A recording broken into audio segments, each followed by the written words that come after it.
warahmatullahi wabarakatuh.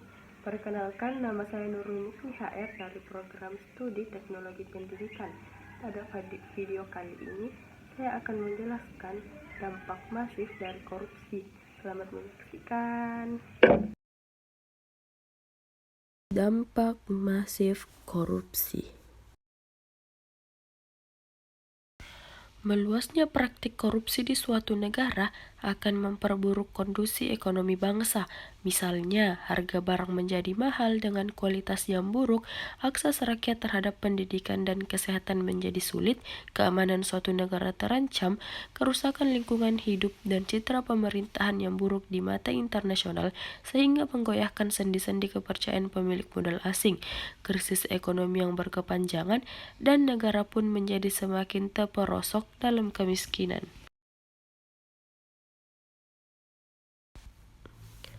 Dampak yang pertama yaitu dampak ekonomi.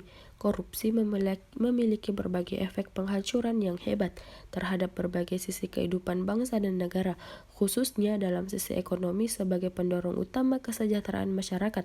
Berbagai macam permasalahan ekonomi lain akan muncul secara alamiah apabila korupsi sudah merajalela, dan berikut ini adalah hasil dari dampak ekonomi yang akan terjadi, yaitu pertama, lusunya pertumbuhan ekonomi dan investasi, penurunnya produktivitas, rendahnya kualitas barang dan jasa bagi publik, menurunnya pendapatan negara dari sektor pajak, dan yang terakhir, meningkatnya hutang negara. Selanjutnya, dampak sosial dan kemiskinan masyarakat. Bagi masyarakat miskin, korupsi mengakibatkan dampak yang luar biasa dan saling bertaut satu sama lain. Pertama, dampak langsung yang dirasakan oleh orang miskin yakni semakin mahalnya jasa pelayanan publik, rendahnya kualitas pelayanan, dan pembatasan akses terhadap berbagai pelayanan vital seperti air, kesehatan, dan pendidikan.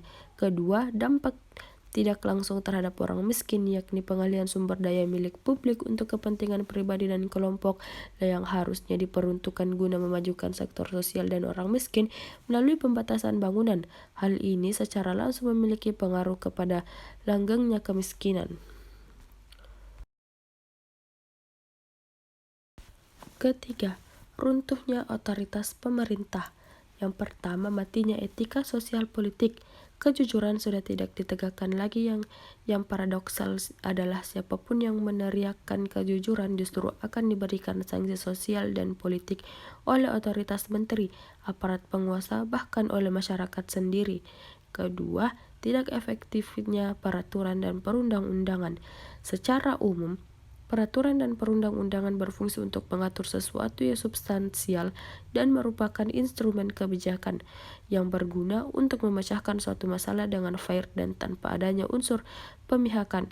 Seringkali harus mengalahkan integritasnya dengan menerima suap, iming-iming, gratifikasi, atau apapun untuk memberikan kemenangan.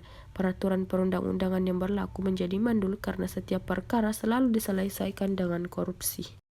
3. Birokrasi tidak efisien. Dalam konteks ini, birokrasi memiliki peran yang sangat penting dalam menentukan keberhasilan pemerintahan dalam menjalankan program dan kebijakan untuk dirasakan publik. Keempat, dampak terhadap politik dan demokrasi.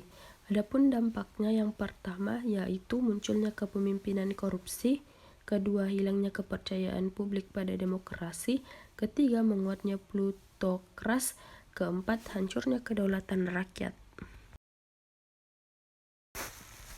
Kelima, dampak terhadap penegakan hukum, yaitu 1. Fungsi pemerintah mandul. Suatu pemerintahan yang terlanda wabah korupsi akan mengakibatkan tuntutan pemerintah yang layak. Kedua, hilangnya kepercayaan rakyat terhadap lembaga negara. Korupsi yang terjadi pada lembaga-lembaga negara seperti yang terjadi di Indonesia dan marak diberitakan di berbagai media massa mengakibatkan kepercayaan masyarakat terhadap lembaga tersebut hilang. Selanjutnya, dampak terhadap pertahanan dan keamanan. Yang pertama, kerawanan Hamkamnas karena lemahnya alutsista dan SDM. Kedua, lemahnya garis batas negara. Dan yang ketiga, menguatnya sisi kekerasan dalam masyarakat. Dampak yang terakhir yaitu dampak kerusakan lingkungan. di mana menurunnya kualitas lingkungan. Kerusakan lingkungan hidup ini dipicu oleh berbagai sebab, seperti kepentingan ekonomi. Yang kedua, menurunnya kualitas hidup. Lingkungan hidup yang telah rusak akan bukan saja menurunkan kualitas hidup lingkungan itu sendiri, namun lebih jauh akan berdampak terhadap kualitas hidup manusia yang ada di dalamnya.